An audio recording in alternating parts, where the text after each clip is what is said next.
Kamusta naman kayo mga kabayan? Ay, pakikita ko naman kayo ng medyo exotic ng karikate, nalutaw, ng kabayan sa boye. Yan, tayo nakabili na rin pugitang aray, hindi naman itong napakalaki. Kulay na tuwa at buhay pa eh.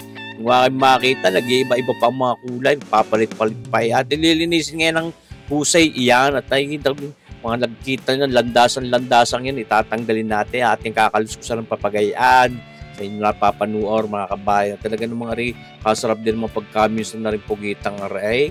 And how ating lalamasin ngayon yan, diyan sa asing iyan, na matanggal ho yung dulas niyan, yung pinakalandas, mga kabayo, yung parang pinaka-slime, hindi nakakarimarime, mga kabayan. Kaya talagang hanggat maaari, pagka hinugasan natin yan, wala nang mararanasang para madulas yung katawan niya. Siyempre, dapat malinis na malinis. Kita niyo naman ako pag ako nagpe-prepare ng mga lulutuin ko, talagang hindi po pwedeng hindi malinis yan.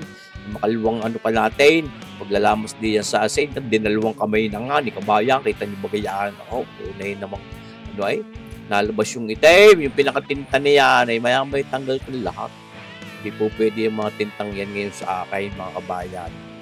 Talagang medyo nila ang hugasan at kailangan talaga mawala yung pinakadulas niyan. Baka makatakas pa pag madulas. Yan kita niyan, malinis na yan. Ngayon, natin namang bibiyakin yung pinag-uluhang niya. Tatanggalin natin yung mga lamang loob niya, kung ano ba yung bagay ulaw. Yan, basta yung mga ngipin yan. Alisin natin yan, mga kabayan. Talaga yan malinis na yan. Ngayon, siyempre, ang sunod na yugto ng buhay niyan, hindi tayo nagpapabulak nitong ating paghahalbusan niya na ating sibuyas, bawang, pamintang buo, asin, asukal na pulang-putlaing karikate at kanya ating nagiliti panimpla diyan. And pakukulan muna natin yan diyan. At ngayon, itong ating pugitang ito, isisiyot na natin dyan. Wow, bibiglain.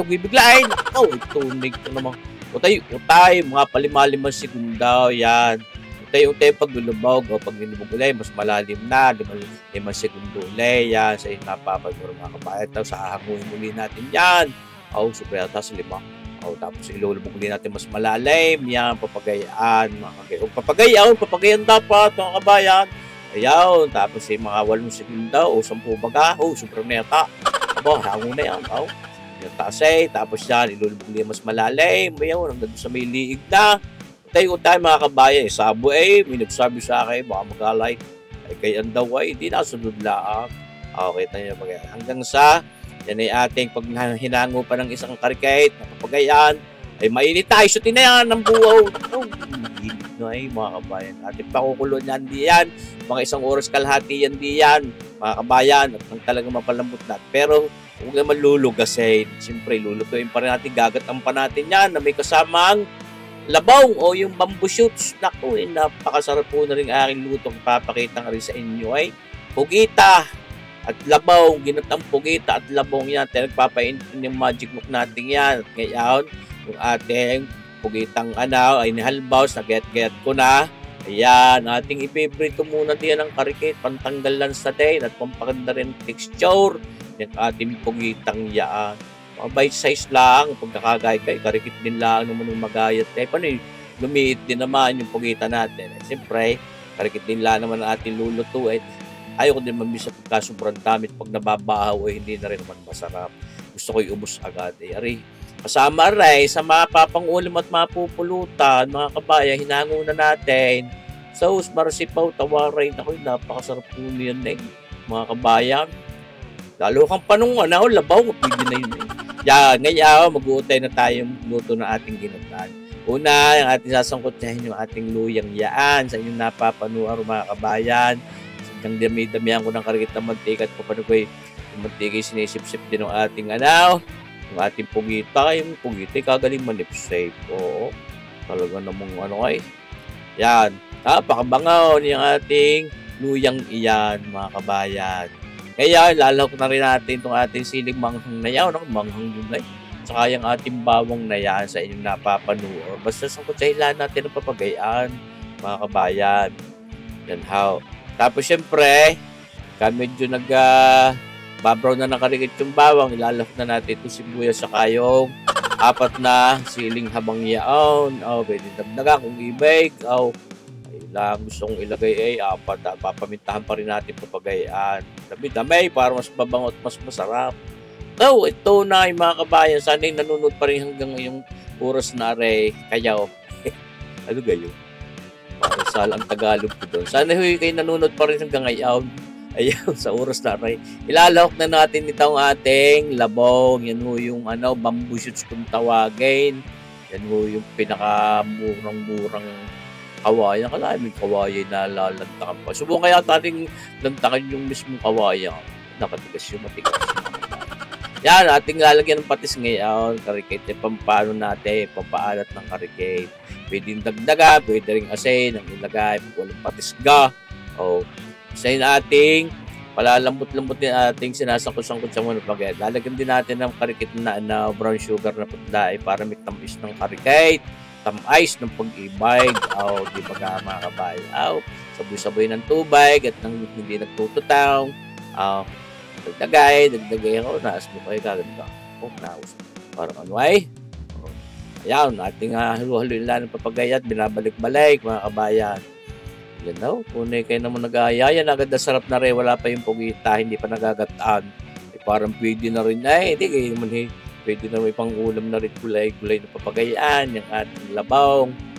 Mga kabayan. Kaya sa puntong ito, ilalahok na natin yung ating pugitang ating inihalbaw sa tipinrito pa. Di ba kahaw? Nakaw, ito na talaga namang kako nga napakasarap na rin lutong oray. Paminsan-minsan nakakapagluto ng papagarne. Ayan, mga kabayat. Ako may hindi rin itong napakatakaw lumantak niyang pugita. At minsan ako'y nadala diyan. Minakainan ako niya hindi itong malambot. Di ako natunawan. Nakaw, isbarsipaw. Masama na si kabayan. Nilahok na natin yung ating Coco Mama, gatabi keneme, Coco Meme. Ano mo? Tagalin na Coco Meme. Oh, napakasarap din naman gamitin nga. Yan, pagka mga biglang garning lulutuin, di napakabango, may latik na. Yan, tapos maganda rin ang lapot niya pag naluluto na. At ang baso nun ay 2 niyog yung ating ginamit na yon. Tapos ngayon, lalagyan natin ng paasim, yung ating paboritong red cane vinegar. Yan, yung sukang galing sa tubaw. Di ba kahaw? Tama ba kahaw? Yung, malapot-lapot, nakita nyo ba yan? Yan, ibabanto-bantoan din natin ng tubig na mainit para nasa kayo hindi masyadong napakalapaw. Gusto ko may lahor-lahor din karikate. Yan, ladagdagan natin ng paalat. Kaibigan kung para pantanggal lapnak yung ating asing iyawn. Di ba kahaw? Ito rin naman, malapit na sa katotohanan mga kabayan. Sana yung naibigan nitong ating lutong ito. Yan, dadagdagan natin yung sili. Hindi ko na binasag. At kung gustong mahanghang din, ngalutin na laang. Susmar si Pau Tawaray. Ka naman yung kabay si Porprek. Dagdagan natin yung sabaw. At kako nga para naman may naihaplas sa kanin. Panalong-panalo yan mga kabayan. Mga nyo kusang dadalhin yan. Napakasarap niyan yung makakasagpin yan mamaya. Kung saan lalanding iyang ating ginatang pugita at labong ni Sir Boyet, mga kabayan, luto na huyaan. Mga kabayan, talaga namang pag pinatay natin ang apoy, magre-reduce pa ng karikitang sabaw niyan, ay siyang siya na. Pwede ng lantakan. Panalo, ginataang pugita at labong. Yan ang apaw. Pinaikot, baka maliyaw. Baka maliyaw yan. Pinaikot. Kaya na nga, lumanding na diyan sa hapag ng barikan. Pulutan yan. At siya may kasagpipay. Papakita ko rin kung paano ko niluto rin ating sinaing na pata ng baboy na may shiitake mushrooms. Kasagpay. Uy. Salamat sa panunood mga kabayan. Mabuhay tayo. God bless.